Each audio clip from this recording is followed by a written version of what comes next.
Hi. Good morning, Dr. Hafiz Rahman. I'm Malvika. Yeah. Welcome to Walk with me. Doctor, നമുക്ക് തുടക്കത്തിൽ നിന്ന് തുടങ്ങാം. കൊച്ചിയിലാണ് ഡോക്ടറിന്റെ വീട്. കൊച്ചിയിലാണ് വീട്. പഠിച്ചു ഇൻഫാക്ട് വളർന്നതെല്ലാം ജനിച്ചതും വളർന്നതും പഠിച്ചത് ഇവിടെയല്ല. പഠിച്ചത് 10th വരെയും കൊച്ചിയിലാണ് പഠിച്ചത്. ഓക്കെ FACT സ്കൂളിൽ. ഓക്കെ അത് കഴിഞ്ഞിട്ട് പിന്നെ പുറത്തേക്ക് പോയി. ഓക്കെ പുറത്തേക്ക് പോയി എന്ന് പറഞ്ഞാൽ കാലിക്കറ്റ് മെഡിക്കൽ കോളേജിൽ, ഫറൂഖ് കോളേജിൽ പഠിച്ചു പ്രീ ഡിഗ്രി. അന്നൊക്കെ പ്രീ ഡിഗ്രി ആണല്ലോ, +2 ഇല്ല. പിന്നെ അത് കഴിഞ്ഞിട്ട് കാലിക്കറ്റ് മെഡിക്കൽ കോളേജിൽ, പിന്നെ അഹമ്മദാബാദിൽ PG ചെയ്തു. അത് കഴിഞ്ഞിട്ട് തിരിച്ച് കൊച്ചിയിലേക്ക് വന്നു. ഓക്കെ. അപ്പോൾ അതാണ് ഈ ഹിന്ദി ഭയങ്കര നല്ലതായിട്ട് പറയുന്നത്. ഹിന്ദി നന്നായിട്ട് പറയണ്ടോ? ഡോക്ടർ ഹിന്ദി ഞാൻ ഇതിന് മുമ്പ് സംസാരിച്ചപ്പോൾ I felt that you are fluent in Hindi. Hindi നന്നായിട്ട് പറയുന്ന അതല്ല, ഹിന്ദി ഞാൻ ഡൽഹിയിലൊക്കെ പ്രാക്ടീസ് ചെയ്യുന്നുണ്ട്. അതുകൊണ്ട് സോ ഡോക്ടർ, ഈ you decided to take OBGYN as your speciality. Why did you do that? അങ്ങനെ പ്രത്യേകിച്ച് OBGYN ആയിട്ട് എടുത്തതല്ല, കൂടുതൽ സർജിക്കൽ സ്പെഷ്യാലിറ്റി എടുക്കണമെന്നുണ്ടായിരുന്നു.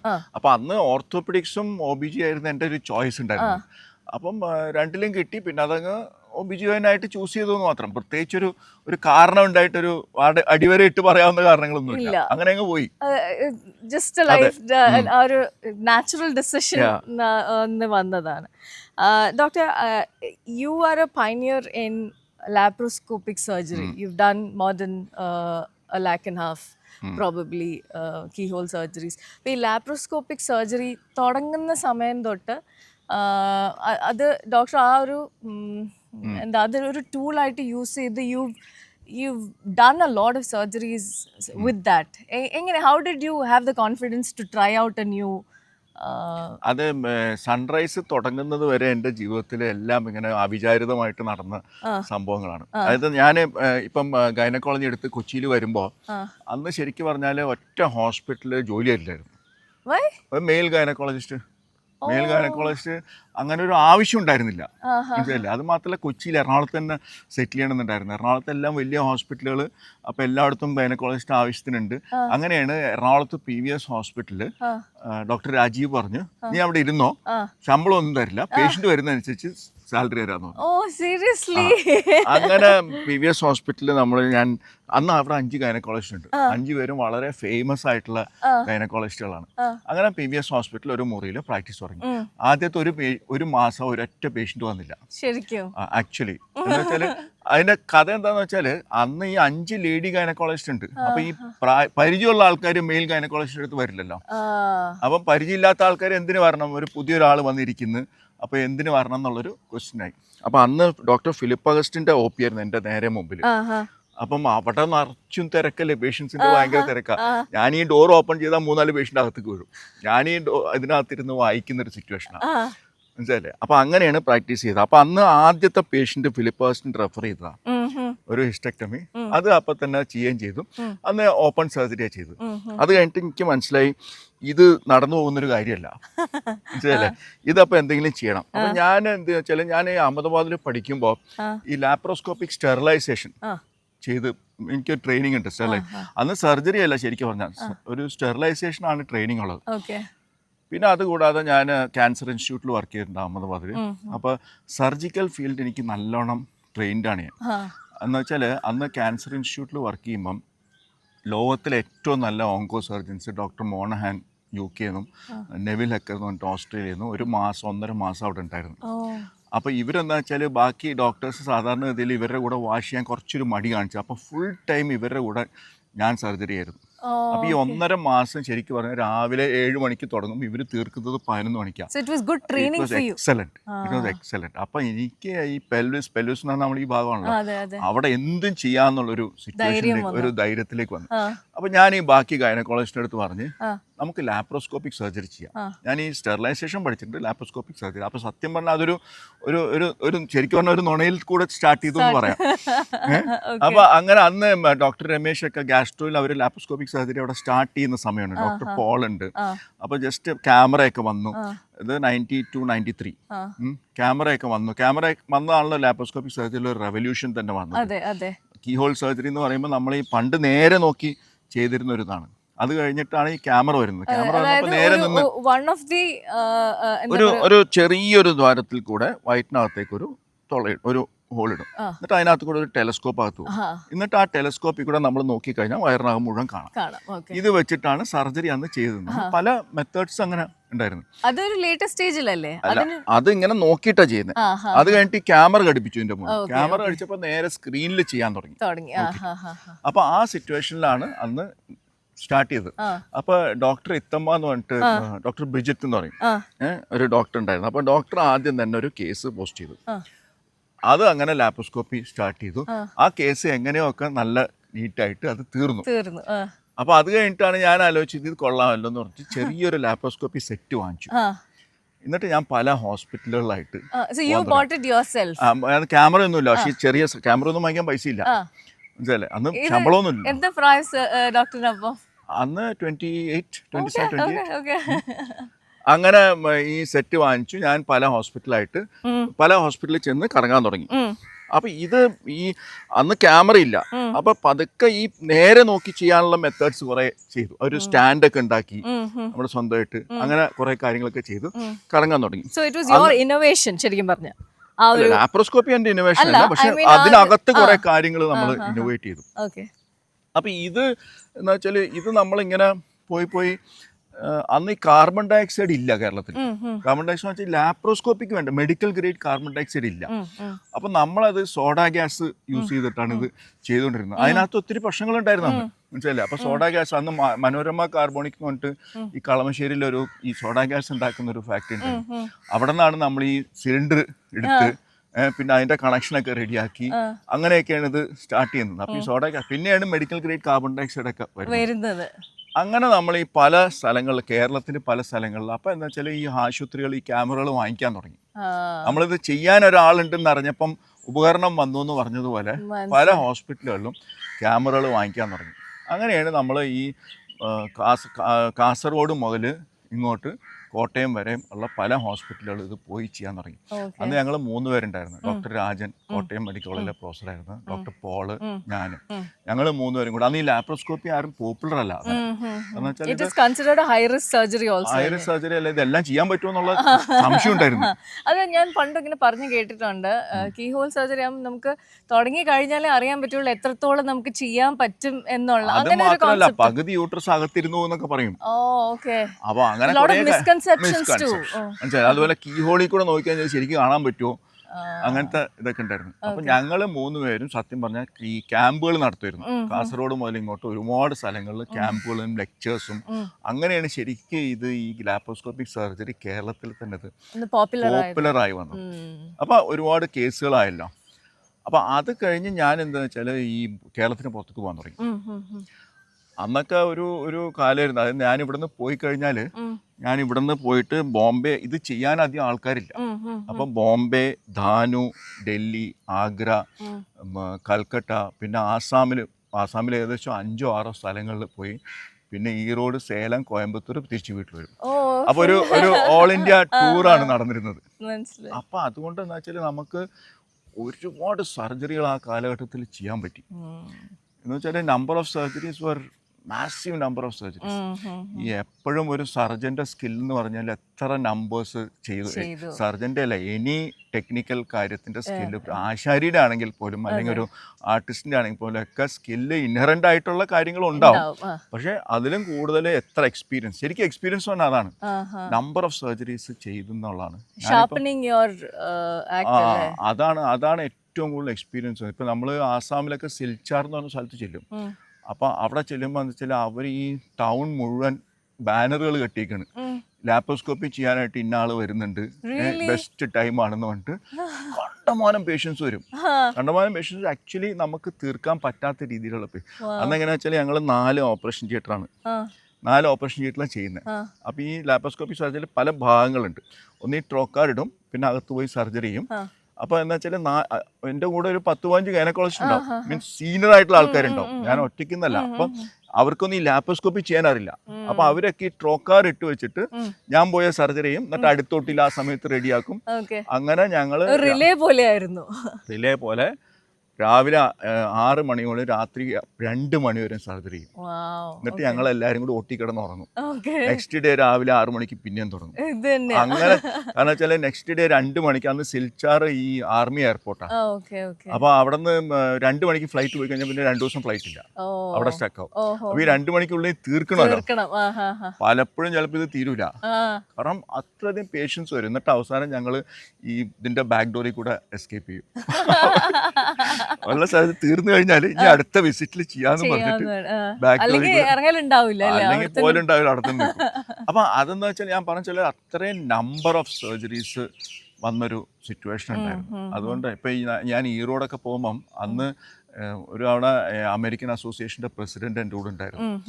അപ്പം അന്ന് പുള്ളി വന്നിട്ട് 42 സർജറീസാണ് നമ്മൾ ഒരു ദിവസം ചെയ്തത്, രാവിലെ 6 മണി മുതൽ 11 മണി വരെ. അന്ന് ഈ ഈവൻ റോട്ടിൻ്റെ അമേരിക്കൻ ജേർണൽ അന്ന് ഇന്ത്യൻ ഡോക്ടേഴ്സിനെ പറ്റി മിറക്കിൾ ഡോക്ടേഴ്സ് എന്ന് പറഞ്ഞിട്ടൊരു ഇത് വെച്ചിട്ട്, കാരണം ഇത്രയും സർജറീസ് ചെയ്യാൻ പറ്റുക എന്ന് പറഞ്ഞാൽ ഇറ്റ്സ് എ മാസീവ് നമ്പർ. നമ്മളത് ചെയ്ത് അത്ര ഇങ്ങനെ ഇതൊന്നും നമ്മൾ ധൃതി പിടിച്ച് ചെയ്യുന്നതല്ല, മനസ്സിലല്ലേ? നമ്മൾ വളരെ കെയർഫുൾ ആയിട്ട് തന്നെ സമാധാനമായിട്ട് തന്നെ ചെയ്യുന്ന സർജറിയാണ്. പക്ഷെ അത്രയധികം നമ്പേഴ്സ് ചെയ്തത് കൊണ്ട് അത് ഫാസ്റ്റ് ആവുന്നതാണ്. ഫാസ്റ്റ് ആവാൻ കാര്യം എന്താണെന്ന് വെച്ചാൽ ഈ സർജറീസിലൊക്കെ നമ്മൾ അന്നേരം ആലോചിച്ച് ചെയ്യുന്നതല്ല, ഒരു സ്റ്റാൻഡർഡൈസേഷൻ വന്നു. ഒരു വളരെ നമ്മുടെ ഓരോ മൂവ്മെൻറ്റ്സും എല്ലാ സർജറിയിലും അത് ആ ഒരു സർജറി ചെയ്യുകയാണെങ്കിൽ ആ ഇതിലെ എല്ലാ മൂവ്മെന്റ്സും സ്റ്റാൻഡർഡൈസ്ഡ് ആണ്, അത് ഓട്ടോമാറ്റിക് ആയിട്ട് വരികയാണ്. നമ്മൾ എപ്പോഴും ചിരിച്ചോണ്ടിരിക്കുന്നല്ല, ചിരിക്കുന്ന പറഞ്ഞ പോലെ ആ ഒരു ഫ്ലോ ചാർട്ടിൽ ഓട്ടോമാറ്റിക് ആയിട്ട് നമ്മളറിയാതെ തന്നെ വരികയാണ്. അതുകൊണ്ട് സംഭവിക്കുന്നത് ഇപ്പോൾ ഒരു ഹിസ്റ്ററെക്ടമി യൂട്രസ് റിമൂവൽ എടുത്തു കഴിഞ്ഞാൽ ഞാനത് 20 മിനിറ്റ് കൊണ്ട് നമുക്ക് തീർക്കാൻ പറ്റും. ഇപ്പം നോർമൽ ഒരു gynaecologist, senior gynaecologist, they will take 2 to 3 hours. അത് എന്തുകൊണ്ടാണെന്ന് പറഞ്ഞാൽ ഇടയ്ക്ക് ഒരുപാട് സമയം ഇങ്ങനെ അവിടെ പോകുന്നുണ്ട്. അപ്പോൾ എന്താ അതിൻ്റെ ഡിഫറൻസ് വരുന്നത് വെച്ചാൽ പേഷ്യൻ്റ് മോർബിഡിറ്റി എന്ന് പറയും ഞങ്ങൾ. അതിപ്പോൾ ഒരു അനസ്തീഷ്യയിൽ ഒരാൾ 20 മിനിറ്റ് കിടക്കുന്നതും 3 മണിക്കൂർ കിടക്കുന്നതും തമ്മിൽ ഭയങ്കര വ്യത്യാസം. റിക്കവറി മനസ്സിലല്ലേ, അകത്തുള്ള സർജിക്കൽ ഇതും എല്ലാം ഭയങ്കര ഡിഫറൻസ് വരികയാണ്. അവിടെയാണ് ഈ ലാപ്രോസ്കോപ്പിക് സർജറി നമുക്ക് ഏറ്റവും കൂടുതൽ. ലാപ്രോസ്കോപ്പിക് സർജറി തന്നെ ആ ടൈം കുറയ്ക്കുന്നത് വഴി, ലാപ്രോസ്കോപ്പിക് സർജറിയുടെ ഏറ്റവും വലിയ ബുദ്ധിമുട്ട് ടൈമായിരുന്നു. കാരണം ഇത് ചെയ്യാൻ കണ്ടമാനം സമയം എടുക്കും. അതുകൊണ്ട് തന്നെ മെഡിക്കൽ കോളേജുകളിലൊന്നും ആൾക്കാർ ചെയ്തത് ഇതില്ല. കാരണം മെഡിക്കൽ കോളേജിൽ അവിടെ 1 മണിക്ക് ഉച്ചയ്ക്ക് 1 മണിയാകുമ്പോൾ അനസ്തീഷ്യ കട്ട് ചെയ്യും, പിന്നെ അനസ്തീഷ്യ കൊടുക്കൂല. അപ്പൊ അങ്ങനെയൊന്നും ഇത് ചെയ്യാൻ പറ്റില്ല. ഞങ്ങളൊക്കെ ഇത് രാത്രി 11 മണി 12 മണി ആയാലും ഇങ്ങനെ നിന്ന് ചെയ്താണ്. പിന്നെ അത് വന്നപ്പോ ടൈം കുറഞ്ഞു, ഇപ്പൊ എളുപ്പമായി, മനസ്സിലല്ലേ? ഇപ്പം ഡെയിലി 10 സർജറി ചെയ്യാം, ഡെയിലി 10ഉം 15 സർജറി ഇപ്പോഴും ചെയ്യും ഞാൻ. അപ്പൊ അത് അത്രയും നമ്മൾ സർജറി ചെയ്യാൻ പറ്റുമ്പോൾ ആ ഒരു സ്റ്റാൻഡർഡൈസേഷൻ വന്നു. പിന്നെ ഈ സ്റ്റാഫും എല്ലാം അതിനോട് സ്റ്റാൻഡർഡൈസ്ഡ്, അനസ്തെറ്റിസ്റ്റ് സ്റ്റാഫ്, പിന്നെ അനസ്തെറ്റിസ്റ്റും ഭയങ്കര എളുപ്പമാണ്, മനസ്സിലല്ലേ? അപ്പം അങ്ങനത്തെ ഓരോ സ്മോളർ എന്താ പറയാ, ചെറിയ എമൗണ്ട് ഓഫ് ടൈമിൽ അണ്ടർ പോകുമ്പോഴത്തേക്ക് റിക്കവറി ഭയങ്കര ഫാസ്റ്റ് ആവും. ഞാനൊരു ദിവസം ഒരു ഹോസ്പിറ്റലിൽ ചെന്നിട്ട് സർജറി ചെയ്യാനായിട്ട് അവർ ആദ്യമായിട്ട് തന്നെ വിളിച്ചാണ്. അപ്പോൾ അനസ്തീഷ്യ കൊടുത്തു. ഞാനത് 20 മിനിറ്റ് കൊണ്ട് തീർത്തു. എന്നുവെച്ചാൽ നമ്മൾ അങ്ങനെ റുട്ടീനായിട്ട് അങ്ങനെ ചെയ്യുന്നത്. അപ്പോൾ അനസ്തറ്റിസ്റ്റ് ആകെ കുടുങ്ങിയെന്നുള്ളത്, കാരണം ഇവർ 2 മണിക്കൂർ നേരത്തേക്കുള്ള ഇതാണ് കൊടുത്തത്, മനസ്സിലല്ലേ? എന്നിട്ട് അവസാനം പേഷ്യന്റ് റിക്കവർ ചെയ്യാൻ പിന്നെ വേറൊരു 20 മിനിറ്റ് എടുക്കുന്ന സിറ്റുവേഷൻ മനസ്സിലല്ലേ? അപ്പോൾ അങ്ങനെയൊക്കെ. അപ്പോൾ ആ ഒരു സ്പീഡ് വരുമ്പോൾ പേഷ്യൻറ്റിന് ഭയങ്കര മോർബിഡിറ്റി കുറഞ്ഞു. അതൊരു വലിയൊരു അഡ്വാൻറ്റേജ് ആണ് ഈ ലാപ്രോസ്കോപ്പി സർജറി എന്നല്ല, എനി സർജറി. പക്ഷെ അത് ധൃതി പിടിച്ച് ചെയ്യുന്നതിലല്ല, നമ്മള് ആ ടൈമിൽ തന്നെ ചെയ്യുന്ന. പക്ഷെ പ്രോപ്പർ സിസ്റ്റം വന്നു, ആ സ്റ്റാൻഡർഡൈസേഷൻ വന്നു, അത് കാരണം ഫാസ്റ്റ് ആവുന്നതാണ്. ഡോക്ടർ, സൺറൈസ് തുടങ്ങാനുള്ള പിന്നിലുള്ള കാര്യം? സൺറൈസ് തുടങ്ങാൻ ഞാനിപ്പോൾ ഇന്ത്യയിൽ സർജറികൾ ചെയ്ത് കഴിഞ്ഞിട്ട് ഞാൻ പുറത്തേക്ക് പോയി. ആദ്യം നമ്മൾ പുറത്ത് പോയത് ദുബായിലാണ്. അപ്പോൾ ദുബായിൽ പോയിട്ട് അവിടെ സർജറി സ്റ്റാർട്ട് ചെയ്തു. പിന്നെ നമ്മൾ ഒരുപാട് രാജ്യങ്ങളിൽ എനിക്ക് ലൈസൻസ് ഉണ്ടായിരുന്നു, ഏകദേശം 7 or 8 രാജ്യങ്ങളിൽ ലൈസൻസ് ഉണ്ടായിരുന്നു. Bangladesh, Pakistan, Bahrain, Dubai, Oman, Kuwait, പിന്നെ ആഫ്രിക്കൻ രാജ്യങ്ങളിൽ ഞാൻ വായിച്ചു അതിനെ പറ്റിയിട്ട്. അന്നൊക്കെ ഒരു ശരിക്കും പറഞ്ഞാൽ അന്നൊരു കാലഘട്ടമായിരുന്നു. ഞാനന്ന് ദുബായിൽ രാവിലെ സർജറി ചെയ്ത്, കാരണം ഇത് പെട്ടെന്ന് തീരുമല്ലോ എനിക്ക്. കാരണം ഞാൻ ദുബായിൽ ഇവിടെ നിന്ന് ഫ്ലൈറ്റ് ലാൻഡ് ചെയ്യുമ്പോൾ രാവിലെ എനിക്കൊന്ന് 5 മണിക്കൊക്കെ ലാൻഡ് ചെയ്യുന്നു. അപ്പം ഞാൻ ഇമിഗ്രേഷൻ ക്രോസ് ചെയ്യുന്നതിന് മുമ്പ് തന്നെ അനസ്തെറ്റിസ്റ്റ് വിളിച്ച് ചോദിക്കും സ്റ്റാർട്ട് ചെയ്യട്ടെ. അപ്പോൾ നമ്മൾ നേരെ ഹോസ്പിറ്റലിലേക്കാണ് പോകുന്നത്. എന്നിട്ട് അന്ന് സ്റ്റാർട്ട് ചെയ്തു. അത് കഴിഞ്ഞിട്ട് അവിടെ സർജറി കഴിഞ്ഞു. I fly to Bahrain. ബഹ്റിനിൽ 3-4 സർജറി ചെയ്തു. പിന്നെ ഐ കം ടു ഒമാൻ. ഒമാനിൽ സർജറി ചെയ്തു. തിരിച്ച് ഞാൻ ദുബായിൽ വീട്ടിലെത്തും. അങ്ങനെ ഒരു അന്ന് വെച്ചാൽ ഒരു ദിവസം നമ്മൾ അത്രയും രാജ്യങ്ങളിൽ സർജറി ചെയ്ത് തന്നെ ഒരു കാലഘട്ടം ഉണ്ടായിരുന്നു. പക്ഷെ ഇതൊക്കെ നമ്മൾ സർജറി ചെയ്യാന്ന് പറഞ്ഞാൽ ഞാൻ ചെയ്യുന്നത് വെച്ചാൽ ആ സ്പെസിഫിക് ആയിട്ടുള്ള ആ സർജറി മാത്രമാണ്. അത് എൻ്റെ കൂടെ ട്രാവൽ ചെയ്യാനല്ലെങ്കിലും എൻ്റെ കൂടെ ഓരോ സ്ഥലത്തും അത്രയും ഗൈനക്കോളജി സീനിയർ ആയിട്ടുള്ള ടീമുണ്ട്. ആ ടീമിനെ നമ്മൾ വിശ്വസിച്ചാണ് നമ്മൾ ഇതൊക്കെ ചെയ്യുന്നത്. I do only the specific. അതിന് മുന്നേ ഉള്ളതും അത് കഴിഞ്ഞിട്ടുള്ളതും വേറെ സീനിയർ ഗൈനക്കോളജിസ്റ്റ് ആണ് നോക്കുന്നത്. ഇപ്പൊ നമ്മളിപ്പം ബഹ്റിനിൽ പോയി സർജറി ചെയ്ത് ഞാൻ അപ്പം അടുത്ത ഫ്ലൈറ്റിൽ ആണെങ്കിൽ വരും. പക്ഷെ അവിടെ ഒരു 3-4 സീനിയർ ആൾക്കാരുണ്ട്. They look after the post. പക്ഷെ ഇതെല്ലാം സ്റ്റാൻഡേർഡൈസ്ഡ്. അവരെങ്ങനെ പോസ്റ്റ് ഓപ്പ് ചെയ്യണമെന്നും അവരെങ്ങനെ പ്രീ ഓപ്പ് ചെയ്യണമെന്നും എല്ലാം ഒരു സ്റ്റാൻഡേർഡ് പ്രോട്ടോക്കോളാണ് പോകുന്നത്. അപ്പൊ ഒരാളെ ഓരോ ടീമും ഡോക്ടർ അങ്ങനെ ട്രെയിൻ ചെയ്ത് വെച്ചേക്കുന്നതാണ്. അപ്പൊ അത് ഭയങ്കര ഈസിയാ അത് ചെയ്യാനായിട്ട്, മനസ്സിലല്ലേ? അങ്ങനെ വന്നിട്ടാണ് ഞാൻ പിന്നെ ആഫ്രിക്കയിൽ പോകാൻ തുടങ്ങി. ഈ ആഫ്രിക്കയിൽ പോകാൻ തുടങ്ങിയിട്ടുള്ള ഇവിടെയും ഈ പറഞ്ഞ പോലെ നമ്പർ ഓഫ് കേസ് അവിടെ ഫെസിലിറ്റി ഒന്നുമില്ല.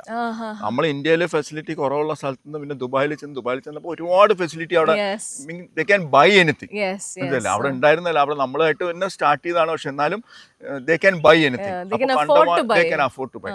അപ്പൊ കണ്ടമാനം ഫെസിലിറ്റീസ് ആയി. അത് കഴിഞ്ഞിട്ട് നേരെ തിരിച്ച് ആഫ്രിക്കയിൽ ചെന്നപ്പോൾ അവിടെ ഓക്സിജൻ പോലും ഇല്ലാത്ത സ്ഥലങ്ങളാണ്. അപ്പൊ ആഫ്രിക്കയിൽ ചെല്ലുന്ന വെച്ചാൽ ആദ്യമൊക്കെ ചെല്ലുമ്പോൾ ഞങ്ങൾ ഇവിടെ നിന്ന് ഒരു ടീമായിട്ടാണ് പോകുന്നത്. ആദ്യം നമ്മൾ നൈജീരിയയിലാണ് സ്റ്റാർട്ട് ചെയ്തത്. അന്ന് ഞങ്ങൾ ഈവൻ അവിടെ ഓക്സിജൻ നൈട്രസ് ഓക്സൈഡും സാധനങ്ങളും ഇല്ലായിട്ട് ഞങ്ങൾ ഇവിടുന്ന് എക്സ്പോർട്ട് ചെയ്തു. ഇവിടുന്ന് ആഫ്രിക്കയ്ക്ക് വിടുമായിരുന്നു ഈ സാധനം. എൻറ്റയർ ലാപ്രോസ്കോപ്പി സാധനങ്ങൾ. അതൊക്കെ അവരെടുക്കും. They are rich. See, they just don't have they don't have the technology to do. മനസ്സിലായില്ലേ? ആഫ്രിക്കയിൽ നമ്മൾ വിചാരിക്കുന്നത് പോലെ ഹോസ്പിറ്റൽസ് പാവപ്പെട്ടൊന്നുമല്ല. ആഫ്രിക്കയിലെ charges are most of the places charges are almost 3 times of India. പിന്നെ കെനിയയിലൊക്കെ 7 times ആണ്. എത്യോപ്യയിൽ ഇറ്റ് വാസ് 3 times. നൈജീരിയയിൽ ഇറ്റ് വാസ് 4 times. കെനിയയിൽ ഇറ്റ് വാസ് 7 to 8 times. ഇന്നൊക്കെ അതിലും കൂടുതലാണ്. No wonder ഇവരെല്ലാം ഇപ്പൊ ഇങ്ങോട്ട് വരുന്നത്. Lot of people travel to Kerala. ഒരു കാര്യം ടെക്നോളജി, ഒരു കാര്യം കോസ്റ്റ് ഇസ് മച്ച് ഹയർ. അവിടെ ആൾക്കാർ പാവപ്പെട്ടവരുണ്ടാവും. പക്ഷെ ഈ പാവപ്പെട്ടവരൊന്നും ഒരു പ്രൈവറ്റ് ഹോസ്പിറ്റൽ അഫോർഡ് ചെയ്യുക പോലും ഇല്ല. അഫോർഡ് ചെയ്യുന്ന ആൾക്കാർ ദേ ആർ വെരി റിച്ച്. പക്ഷെ അവിടെ 10% അഫോർഡ് ചെയ്യുന്നുള്ളെങ്കിൽ 5% ഹോസ്പിറ്റലുള്ളൂ, ഫെസിലിറ്റി അത്രേ ഉള്ളൂ. അപ്പൊ ദർ ഇസ് എ ക്രൗഡ്. അപ്പൊ അവിടുത്തെ കോസ്റ്റ് എന്ന് പറഞ്ഞാൽ വളരെ ഹൈ ആണ്. അപ്പൊ അവിടെയും ഇതുപോലെ നമ്മൾ ഈ പറഞ്ഞ പോലെ ഒരു ടീമായിട്ട് ചെന്ന് സ്റ്റാർട്ട് ചെയ്തു. അങ്ങനെ ഈ പറഞ്ഞ പോലെ നമ്പേഴ്സ് ചെയ്തു. അപ്പോൾ ഈ നമ്മൾക്ക് ഈ ലോകം മുഴുവൻ യാത്ര ചെയ്ത് ഒരുപാട് ഹോസ്പിറ്റലുകൾ കണ്ടു. അപ്പോൾ എന്താ വെച്ചാൽ ഞാൻ ഈ ഹോസ്പിറ്റലുകളിൽ ചെല്ലുമ്പോൾ അവിടുത്തെ മാനേജ്മെൻറ്റിൽ ഇൻവോൾവ് ചെയ്യും, അവിടുത്തെ കാര്യങ്ങൾ അറിയും. അങ്ങനെ ഒരു വൈഡ് എക്സ്പീരിയൻസ് നിന്നാണ് നമ്മൾ സ്വന്തമായിട്ട് ചെയ്യണം എന്നൊരു സൺറൈസ് ഹോസ്പിറ്റൽസ് എന്ന് പറയും. അതിനൊരു കാര്യമുണ്ട്. കാരണം എന്താ വെച്ചാൽ എൻ്റെ മെത്തേഡ്സും കാര്യങ്ങളൊക്കെ ഞാൻ ഈ സ്ക്രാച്ചിൽ നിന്ന് തുടങ്ങി ചെയ്തത് കാരണം എൻ്റേതായിട്ടുള്ള ഡിഫറെൻറ്റ് ടെക്നിക്സും മെത്തേഡ്സും ഉണ്ടായി. ഇത് പറ്റുന്ന എന്താ വെച്ചാൽ ചില ഹോസ്പിറ്റലുകളിൽ അവർ ആ രീതിയിലുള്ളത് സമ്മതിക്കില്ല. ഇന്റർനാഷണലി സെറ്റ് സ്റ്റാൻഡേർഡ്സ് ഉണ്ട്. I started deviating from the international standards which later on prove to be better now. മനസ്സിലല്ലേ? നമ്മൾ ആ ഒരു thinking out of the box എന്ന് പറഞ്ഞ പോലെ ഇന്ന് അത് കാരണം എന്റെ ടെക്നിക്സ് ലോകത്ത് പല സ്ഥലങ്ങളിലും യൂസ് ചെയ്യുന്നുണ്ട്. മനസ്സിലല്ലേ? എന്റെ ടെക്നിക്സ് ഇപ്പൊ ഹിസ്റ്റെക്ടമി ചെയ്യുന്നതിൽ സൺറൈസ് മെത്തേഡ് എന്ന് പറഞ്ഞൊരു മെത്തേഡ് തന്നെ ഉണ്ട്. Suppose to be better than the other methods. അത് കുറേ കൂടി ഫാസ്റ്റർ ആയിട്ട് തീരും. അപ്പൊ അങ്ങനെ പല ടെക്നിക്സും ഉണ്ട് സൺറൈസ് മെത്തേഡ്സ്. അപ്പൊ അത് ഡീവിയേറ്റ് ചെയ്യാനായിട്ട് ഈ ഹോസ്പിറ്റലുകൾ ചിലപ്പോൾ സമ്മതിച്ചെന്ന് വരില്ല. അതുകൊണ്ട് ഞാൻ വിചാരിച്ചു സ്വന്തമായിട്ട് ഹോസ്പിറ്റൽ തുടങ്ങുകയാണെങ്കിൽ it will be much easier to set standards. മനസ്സിലായില്ലേ? അങ്ങനെയാണ് ആക്ച്വലി സൺറൈസ് തുടങ്ങിയത്. സൺറൈസ് ശരിക്കും നമ്മൾക്കൊരു ബിസിനസ് പ്രൊപ്പോസൽ ഒന്നും അല്ല. നമ്മളൊരു ഹോസ്പിറ്റൽ ബിസിനസ്സിലേക്ക് വരണം എന്ന് വിചാരിച്ചിട്ട് തുടങ്ങുന്ന ഒരു കാര്യമല്ല. എനിക്ക് വേണ്ടി സർജറി ചെയ്യാനായിട്ട് തുടങ്ങിയൊരു ചെറിയൊരു സ്ഥാപനമാണ്. അത് പിന്നെ വലുതായി. 7-8 hospitals in Kerala. ഇപ്പൊ 8 hospitals in Kerala. അപ്പോൾ അതെന്ന് പറഞ്ഞാൽ അത് പിന്നെ ഒരു നാച്ചുറൽ ഒരു ഓർഗാനിക് ഗ്രോത്ത് ആയിരുന്നു. അത് ഞാൻ ആദ്യം പറഞ്ഞ പോലെ ഈ ഇനീഷ്യലി ഒരു മോം ആൻഡ് പോപ്പ് ഷോ ആയിരുന്നു. ഞാനും പർവീനല്ലേ ഉള്ളൂ, മനസ്സിലല്ലേ? അപ്പോൾ പർവീൻ ഫൈനാൻസ് ഒക്കെ നോക്കും, ഞാൻ സർജറി ചെയ്യും, മാനേജ്മെന്റ് നോക്കും. അങ്ങനെ ഒരു കോമ്പിനേഷൻ എങ്ങനെയൊക്കെ നടന്നു പോയൊരു സ്ഥലമായിരുന്നു. പർവീൻ എന്ന് പറയുന്നത് ഡോക്ടറിന്റെ വൈഫാണ്. നമുക്ക് അറിയാവുന്നുള്ളത് കൊണ്ട് അങ്ങനെ അങ്ങ് പറഞ്ഞു പോകുന്നതാണ്. അപ്പം അന്ന് എന്താണെന്ന് വെച്ചാൽ both of you were very young അല്ലേ? അല്ല സൺറൈസ് തുടങ്ങിയത് എനിക്ക് തോന്നുന്നു ഒരു 38 ഐ വാസ് 38-39. പർവീനേക്കാൾ ഒരു 7 വയസ്സ് അത് യങ് അല്ലേ, ഒരു ഹോസ്പിറ്റൽ തുടങ്ങുന്ന ഒരു ഇത് പറയുമ്പോഴത്തേക്ക് you both are പക്ഷെ very അന്ന് young. പൈസയൊന്നും ഇല്ല. ഞാൻ ആ പ്രാക്ടീസിൽ ഉണ്ടാക്കിയ കുറെ പൈസ ഉണ്ടായിരുന്നു. അത് വെച്ചിട്ട് തുടങ്ങിയ അന്ന് എനിക്ക് തോന്നുന്നു 80 lakhs was big. Big amount. 80 lakhs ബഡ്ജറ്റും 80 lakhs നമ്മുടെ കയ്യിൽ ഉണ്ടായിരുന്നു. ഏകദേശം 3 crores അന്ന് ലോൺ എടുത്തു. ഇങ്ങനെയാണ് ഈ സൺറൈസ് തുടങ്ങുന്നത്, മനസ്സിലല്ലേ? അത് കഴിഞ്ഞിട്ടാണ് പിന്നെ സൺറൈസ് പതുക്കെ. അന്ന് എൻ്റെ ഒരു വലിയൊരു പ്രാക്ടീസ് ഉണ്ടായിരുന്നു. കാരണം നമുക്കൊരു ആ ഇനീഷ്യലി ഒന്നൊരു ഫൈനാൻഷ്യൽ ഡിഫിക്കൽറ്റി വന്നില്ല. പക്ഷേ ഈ ഡോക്ടർ തുടങ്ങിയ ഒരു ഹോസ്പിറ്റൽ ആയതുകൊണ്ട് ചെറിയൊരു ഡിഫിക്കൽറ്റി എന്ന് വെച്ചാൽ ഈ മാനേജ്മെൻറ്റ് ഡിഫിക്കൽറ്റീസ് ഉണ്ട്. ഈ പലപ്പോഴും ഡോക്ടർമാർ ചിന്തിക്കുന്നത് മാനേജ്മെൻറ്റ് അറിയാമെന്നുള്ളതാണ്. Hospital management is a completely different field compared to medical management. ഞാനിപ്പോൾ ഡോക്ടർ ചോദിക്കാൻ വന്ന കാര്യം അതായിരുന്നു. Like you are involve in active surgeries which is your first love, but at the same time you are equally involve in the management of the hospital. So how do you balance that? അതാണ് ആദ്യം നമ്മൾ മാനേജ്മെന്റിൽ ഞാൻ involve ചെയ്തു, ഞാനും ഇവൻ Parveen involve ചെയ്തു. പക്ഷേ slowly we understood that we are not professionals in management.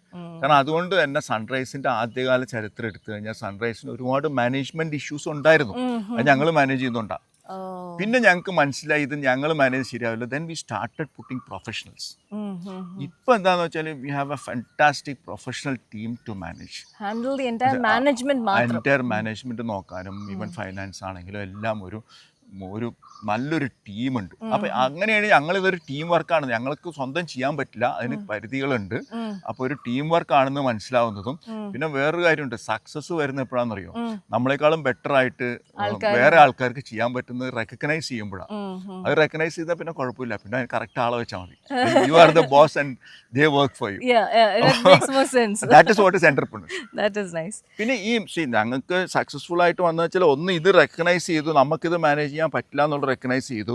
അത് കൂടാതെ എന്താ വെച്ചാൽ ഇതിനെപ്പറ്റി ഒരു ഐഡിയ ഉണ്ടായിരുന്നു നമുക്ക്. ഇതെങ്ങനെ ഗ്രോ ചെയ്യണം, എവിടെ ഗ്രോ ചെയ്യണം, എന്തൊക്കെ ഡിപ്പാർട്ട്മെന്റ്സ് വരണം. കാരണം വെച്ചാൽ ഒരു doctor behind the hospital management and taking decisions എന്ന് പറയുമ്പം മെഡിക്കൽ കാര്യങ്ങൾ ഇപ്പോൾ ഡിപ്പാർട്ട്മെന്റ്സ് വരണം, ബാക്കി ഡോക്ടേഴ്സിനെ എങ്ങനെ മാനേജ് ചെയ്യണം, ഈ കാര്യങ്ങൾ ഞങ്ങൾക്ക് കുറേ കൂടി എളുപ്പമായിരുന്നു. മനസ്സിലല്ലേ? കാരണം doctors use to listen to me. നമ്മളെന്തെങ്കിലും പറയുമ്പം സാധാരണ ഒരു ഹോസ്പിറ്റൽ മാനേജർ വന്ന് പറയുന്ന പോലെയല്ല, ഒരു പ്രാക്ടീസിങ് ഡോക്ടർ. മനസ്സിലല്ലേ?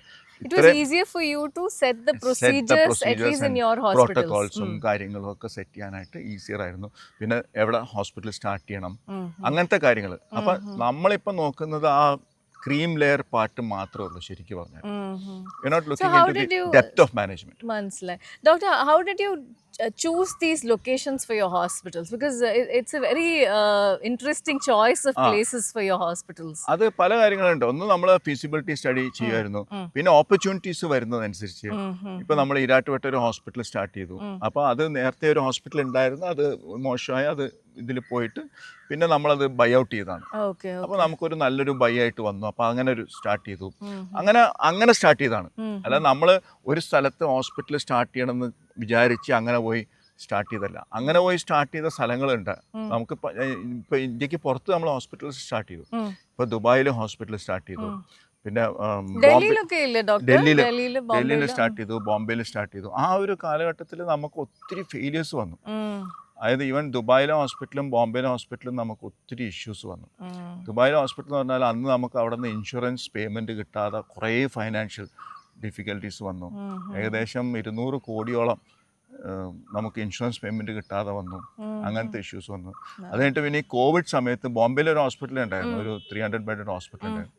കോവിഡ് സമയത്ത് that hospital was on fire. അന്ന് വലിയൊരു ഇഷ്യൂ ആയിരുന്നു. വി ഹാഡ് ഓൾമോസ്റ്റ് അന്ന് ആ ഫയർ വരുന്ന സമയത്ത് നമുക്ക് അതിനകത്ത് ഏകദേശം 80 ICU പേഷ്യൻസ് ഉണ്ടായിരുന്നു. And almost 30 patients on ventilator. We lost 11 patients. ഞാനുണ്ട് ആ സമയത്ത്. ഫയർ വരുമ്പോൾ we had evacuated patients from there. നമ്മൾ അന്ന് 11 പേഷ്യൻസ്. അത് ഭയങ്കര ഒരു ഇതായിരുന്നു. അവിടെയാണ് സൺറൈസിന് ഒരുപാട് താഴ്ച വന്നത്. മനസ്സിലല്ലേ? അവിടെ നിന്ന് അത് നമ്മളുടെ ഒരു ഇത് ഞാൻ എപ്പോഴും പറയുന്നത് വെച്ചാൽ ഇറ്റ്സ് നോട്ട് അബൌട്ട് നമ്മുടെ സക്സസ് എന്ന് പറയുന്നത് ശരിക്കും പറഞ്ഞാൽ how we managed our failures. മനസ്സിലല്ലേ? നമുക്ക് ഒരുപാട് ഫെയിലിയർ വന്നു. പക്ഷെ അന്ന് ഞങ്ങൾ പൊളിഞ്ഞു പോകേണ്ടതാ, ഫുള്ളായിട്ട് പൊളിഞ്ഞു പോകേണ്ടതാ. പക്ഷെ അവിടെ നിന്ന് we are able to manage our failures and come up.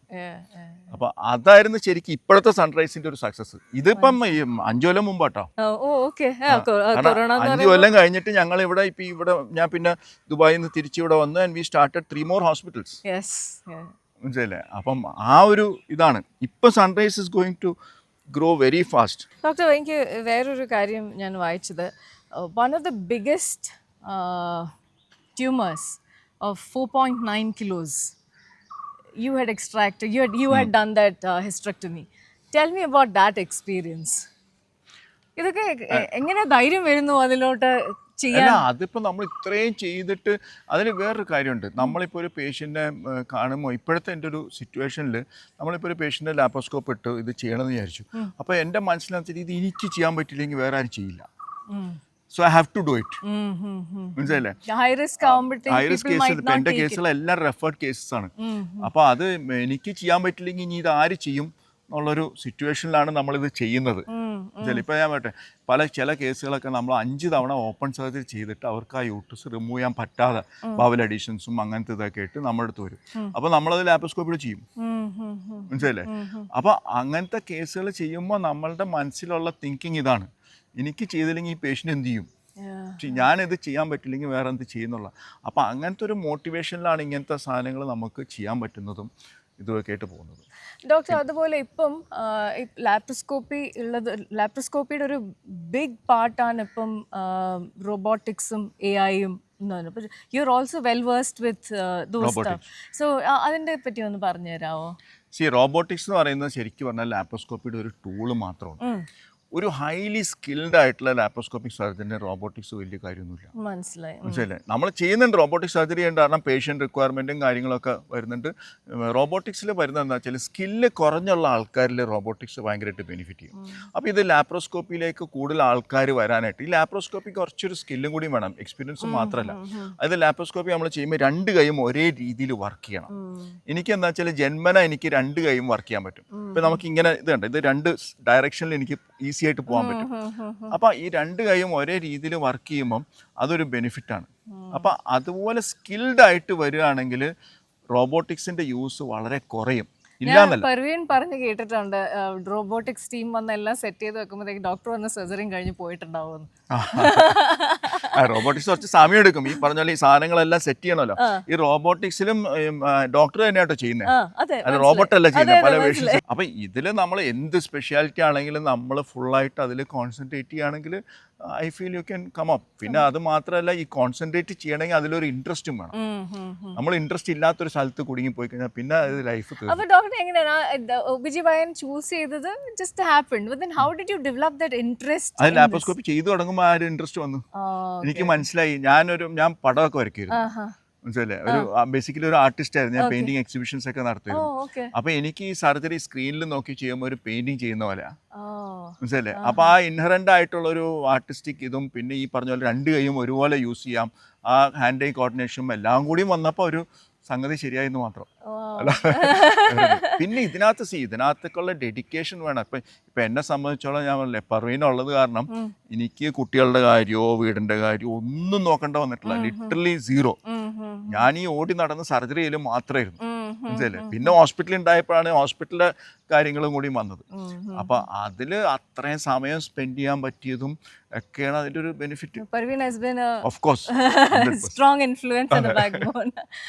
Doctor, പണ്ടൊക്കെ നമ്മൾ ഈ എന്താ പറയുക ഓപ്പൺ സർജറി എന്ന് പറയുമ്പോൾ അതിൻ്റെ റിക്കവറി ടൈം ഭയങ്കര കൂടുതലാണ്. ആൻഡ് ദെൻ ഈ key hole surgeries, laparoscopic surgeries വന്നപ്പോൾ അതിൻ്റെ റിക്കവറി ടൈം ഭയങ്കര കുറവാണ്. അപ്പം ഇത് ആ ഒരു ട്രാൻസിഷൻ നമ്മൾ പേഷ്യൻസിനെ പറഞ്ഞ് മനസ്സിലാക്കുന്നത് എങ്ങനെയായിരുന്നു? ലൈക്ക് ഹൗ, ബിക്കോസ് എന്തായാലും ഒരു ഇപ്പം നമ്മൾ ആലോചിക്കുമ്പോൾ ഓപ്പൺ സർജറിനെക്കാട്ടിൽ ബെസ്റ്റ് എന്ന് പറയുന്നത് ഒരു 3 ഹോൾസ് നമ്മുടെ ബോഡിയിൽ ഇടുന്ന, we think logically like that because we have heard so many cases to support our argument. പക്ഷേ അന്ന കാലത്ത് when doctor you were doing it was not at all common. So how did you convince patients that this is a better option എന്നുള്ളത്? അതായത് 2 രീതിയിലാണ്. ഒന്ന് സൊസൈറ്റിനെ convince ചെയ്യാം. സൊസൈറ്റിനെ convince ചെയ്യുക, അല്ലെങ്കിൽ ജനങ്ങളെ ഒരു മാസമായിട്ട് കൺവിൻസ് ചെയ്യുന്നത്. ഞാൻ പറഞ്ഞില്ലേ, ഞങ്ങൾ 3 പേരും പണ്ട് ഇതുപോലെ ക്യാമ്പ്സ് നടത്തിയിരുന്നു, അങ്ങനത്തെ കാര്യങ്ങൾ ചെയ്തിരുന്നു എന്നുള്ളത്. 2 എന്താണെന്ന് വെച്ചാൽ ആദ്യ കാലങ്ങളിൽ, ഇപ്പം എനിക്ക് ചെയ്യാൻ പറ്റുന്നില്ല, പക്ഷെ ആദ്യ കാലത്ത് ഞാൻ എന്താ വെച്ചാൽ അന്നത്തെ സർജറിക്കുള്ള എല്ലാ ബൈസ്റ്റാൻഡേഴ്സിനെയും പേഷ്യൻറ്റിനെയൊക്കെ വിളിച്ചിരുത്തി തലേ ദിവസം സർജറി ചെയ്ത പേഷ്യൻസിനെ എല്ലാവരും വിളിച്ചെടുത്ത് എല്ലാ ദിവസവും രാവിലെ ഓഡിറ്റോറിയത്തിൽ ഒരു ക്ലാസ് ഉണ്ട്. മനസ്സിലല്ലേ? അപ്പം എന്താ അറിയോ, തലേ ദിവസം ഹിസ്റ്റക്ടമി ചെയ്ത പേഷ്യൻറ്റും അന്ന് രാവിലെ ഈ ക്ലാസ്സിന് വരിക. അവര് നടന്ന് വളരെ കുട്ടപ്പനായിട്ട് വരും. അതിൽ കൂടുതൽ കൺവിൻസ് ചെയ്യാൻ എന്താ വേണ്ടത്? മനസ്സിലായി? അന്ന് സർജറി ആയുള്ള പേഷ്യൻസും ബൈസ്റ്റാൻഡറും ഇത് കാണലിൽ തലേ ദിവസം സർജറി ചെയ്ത ഇത്രയധികം പേഷ്യൻസ് നടന്നു വരുന്നത്, ദേ ആർ ഓൾ ഫൈൻ. ഇപ്പൊ നമുക്ക് സോഷ്യൽ മീഡിയ ഉണ്ട്, doctors speak about it, even surgery live ആയിട്ട് കാണിക്കുന്നു. അന്ന് അതില്ല, the tool of social media ഇല്ല. It was difficult. പക്ഷെ നമ്മൾ ഈ പറഞ്ഞ പോലെ അത് കൗൺസിൽ ചെയ്യണം. പിന്നെ വേറൊരു ഗുണം എന്ന് വെച്ചാൽ അന്ന് മുതലേ തന്നെ എനിക്ക് വരുന്ന കുറേ പേഷ്യൻസ് റെഫേർഡ് ആണ്. വേറൊരു ഗൈനക്കോളജിസ്റ്റ് കണ്ടാൽ ഈ പുള്ളി ലാപ്രോസ്കോപ്പി ചെയ്യും, അപ്പോൾ ആ പുള്ളിയെടുത്ത് പോയിക്കോ, അല്ലെങ്കിൽ ഡിഫിക്കൽട്ട് കേസാണ്, അല്ലെങ്കിൽ ഈ ഡോക്ടറെ അടുത്ത് പോകാം. അപ്പോൾ എൻ്റെ പ്രത്യേകിച്ച് ഇപ്പം എൻ്റെ പേഷ്യൻസ് കൺവിൻസ്ഡാണ്. അവർ സർജറി ചെയ്യാൻ വേണ്ടി വരുന്നത്, അല്ലാതെ ഒരു അസുഖമായിട്ട് വരുന്നതല്ല. അവർക്കറിയാം അവർക്ക് ഫൈബ്രോയിഡ് ഉണ്ട്, എൻഡോമെട്രിയോസ് ഉണ്ട്, ഞാൻ എന്ത് ചെയ്യണമെന്ന് അവർക്കറിയാം എന്നേക്കാൾ നന്നായിട്ട്. കാരണം അവരെ വേറൊരു ഡോക്ടർ കണ്ട് എക്സ്പ്ലെയിൻ ചെയ്ത് ഇതെല്ലാം റെഡിയാക്കി വെച്ചേക്കാം. അപ്പം ഇപ്പോൾ കാഞ്ഞങ്ങാടൊക്കെ പോകുമ്പം ഞാൻ രാവിലെ ഒ പിയിൽ കണ്ടു കഴിഞ്ഞാൽ 1 മണിക്കൂർ 2 മണിക്കൂർ ആ പേഷ്യൻറ്റ് സർജിക്കൽ ടേബിളിലെത്തും. അപ്പോൾ കാരണം വെച്ചാൽ എല്ലാം റെഡി ആയിട്ട് വരുന്ന എല്ലാ ഇൻവെസ്റ്റിഗേഷൻസ് ഉണ്ട്, എല്ലാ കാര്യങ്ങളും mentally they are prepared, bystanders are prepared, financially prepared, എല്ലാം കൊണ്ടും. അപ്പം ആ ഒരു ഡിഫിക്കൽട്ടി ഭയങ്കരമായിട്ട് ഇപ്പം മാറിയിട്ടുണ്ട്. പണ്ട് ഇതുപോലെ നമ്മൾ ലാപ്രോസ്കോപ്പി ചെയ്യണോ ഓപ്പൺ സർജറി ചെയ്യണോ എന്നുള്ള ആ ഒരു ഡിസ്കഷൻ ഉണ്ടായിരുന്നു. ഇപ്പം ആ ഒരു എൻ്റെ അടുത്ത് വരുന്ന പേഷ്യൻസ് അറ്റ്ലീസ്റ്റ് ആ ഒരു ഡിസ്കഷൻ ഇല്ല, അവരെ ലാപ്രോസ്കോപ്പിക്ക് വേണ്ടി വരുന്നത്. Doctor, you are one of the first doctors to transmit the surgery. അത് US-ലോട്ടൊക്കെ ഇങ്ങനെ ഒരു സാധനം ചെയ്യുന്നു എന്നുള്ളത് ട്രാൻസ്മിറ്റ് ചെയ്താണ്. അത് എങ്ങനെയായിരുന്നു? അത് ചെയ്യാനുള്ള ഒരു കാരണം? അല്ല, അത് അവർ ഇൻവൈറ്റ് ചെയ്യുന്നതാണ്.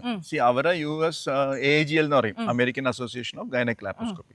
അതൊരു വേൾഡ് ഇതായിട്ടുള്ള ഒരു അസോസിയേഷനാണ്.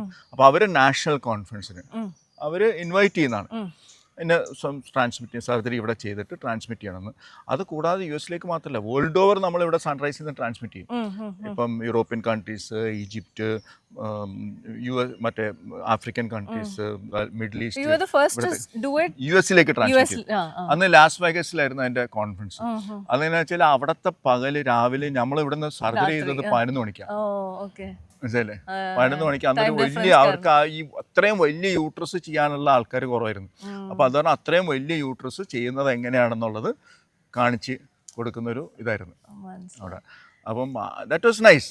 പക്ഷെ അത് കഴിഞ്ഞിട്ട് പിന്നെ നമ്മൾ ഒരുപാട് രാജ്യങ്ങളിലേക്ക് അതുപോലെ surgery it's become actually sunrise സംബന്ധിച്ചോളം ഈ പല രാജ്യങ്ങളിലേക്ക് ട്രാൻസ്മിറ്റ് ചെയ്തത് കാണിച്ചു കൊടുക്കുക. It's now become A regular thing. നമുക്ക് ഫിക്സ്ഡ് ആയിട്ടുള്ള അതിനുള്ള ലൈവ് സർജറി ട്രാൻസ്മിഷൻ. ഡോക്ടർ, അതുപോലെ you have received so many awards. ഞാനിപ്പോൾ ഓരോന്നായിട്ട് പറയുന്നില്ല, ലിസ്റ്റ് ഭയങ്കര കൂടുതലാണ്. How do you look at these awards? ഈ അവാർഡിൽ വലിയ കാര്യമൊന്നുമില്ല. ഏറ്റവും വലിയ അവാർഡ് നമുക്ക് പേഷ്യൻസിന്റെ സന്തോഷം. മനസ്സിലായി? അത് ഭയങ്കര ഒരു ഇതാണ്. നമുക്ക് ചില കേസുകൾ നമുക്ക് വളരെ ഇതായിട്ടുള്ള കേസുകൾ ചെയ്യാൻ പറ്റും. ഫോർ എക്സാമ്പിൾ, നേരത്തെ ഒരു പേഷ്യൻ്റ് വന്നായിരുന്നു. അതായത് അവരെ യൂട്രസ് ഇങ്ങനെ ബൾജ് ചെയ്ത് പൊട്ടിപ്പോകാൻ നിൽക്കുക, കുട്ടിയാകത്തുണ്ട്. അവർ 4-5 IVF ചെയ്തിട്ട് സക്സസ്ഫുൾ ആയതാണ്. അപ്പോൾ 16 ആഴ്ചയിൽ വന്ന പ്രഗ്നൻസിയാണ്. 16 ആഴ്ചയിൽ എൻ്റെ അടുത്ത് വരുന്നത്. അപ്പോൾ അവർ തമിഴ്നാട്ടിൽ നിന്ന്, ചെന്നൈയിൽ നിന്ന് പറഞ്ഞ് ഇന്നൊരാളുടെ അടുത്ത് ചെന്നാൽ ഇത് ഒരു വർഷം എന്തെങ്കിലും ചെയ്തേക്കാം, അല്ലെങ്കിൽ may be you will also die and the mother, ഇത് റപ്ചർ ചെയ്താൽ mother can die and the baby can die. അപ്പോൾ അങ്ങനെ അവർ വന്നിട്ട് അവർ പറഞ്ഞ് എങ്ങനെയെങ്കിലും ഈ കുട്ടീനെ എനിക്ക് രക്ഷിക്കണം. മനസ്സിലായില്ല? അവർക്ക് ഇത്രയും നാള് 14 വയസ്സുള്ളൊരു ലേഡിയാണ്. ഞാൻ ഒരുപാട് ഇങ്ങനത്തെ കഥകൾ പറഞ്ഞു കേട്ടിട്ടുണ്ട്. അപ്പം അവര് വന്നപ്പം ഞാൻ പറഞ്ഞ് ഇങ്ങനൊരു മെത്തേഡ് ഉണ്ട്, നമുക്കൊരു മെഷ് വെച്ചിട്ട് ഇങ്ങനെ ട്രൈ ചെയ്ത് നോക്കാം. അത് സക്സസ്ഫുൾ ആകുന്നൊന്നും ഉറപ്പൊന്നുമില്ല. എന്നിട്ട് നമ്മുടെ എത്തിക്കൽ കമ്മിറ്റി ഉണ്ടാവും, ഹോസ്പിറ്റൽ എത്തിക്കൽ കമ്മിറ്റിയുടെ അപ്രൂവൽ എടുത്തു, അത് ചെയ്തു. And she went. ഞങ്ങളൊരു 24 വീക്സ് വരെയെങ്കിലും എത്തിക്കഴിഞ്ഞാൽ നമ്മുടെ NICU is very good. Mesh എന്ന് പറഞ്ഞ ഒരു നെറ്റ് പോൽ സാധനം, ഇത് സപ്പോർട്ട് ചെയ്യാനായിട്ട് പൊട്ടിപ്പോകില്ല. ഇന്റേണലി ലാപ്രോസ്കോപ്പി വഴി ആ മെഷ് യൂട്രസിൽ ഫിക്സ് ചെയ്യും. മനസ്സിലായി? അപ്പൊ യൂട്രസ് വികസിച്ചാലും ആ ഭാഗം പൊട്ടിപ്പോകില്ല. Basically strengthening. മനസ്സിലല്ലേ? അപ്പോൾ 24 വീക്സ് വരെയും പോയി. ഇവർക്ക് ഒരു കുഴപ്പമില്ല. ഇവർ ഹോസ്പിറ്റലിൽ നിന്ന് ഇവർ പോകാൻ വിസമ്മതിച്ചു. She didn't want to go away, leave the hospital. അപ്പോൾ അവസാനം 36 വീക്സ് വരെയും പോയി. 36 വീക്സിൽ അവർ കോവിഡ് വന്നു. എന്നിട്ട് ബേബിനെ പുറത്തെടുത്തു. പക്ഷെ ആ കുട്ടി എല്ലാ കൊല്ലം ഇവിടെ വരും. മനസ്സിലായില്ല, എല്ലാ കൊല്ലവും അത് അതൊക്കെ ഒരു ഭയങ്കര ഒരു That's a true award, അല്ലേ? അതാണ് Doctor, I really appreciate your time. It's been wonderful talking to you. Thank you for being on Walk With Me. Lovely.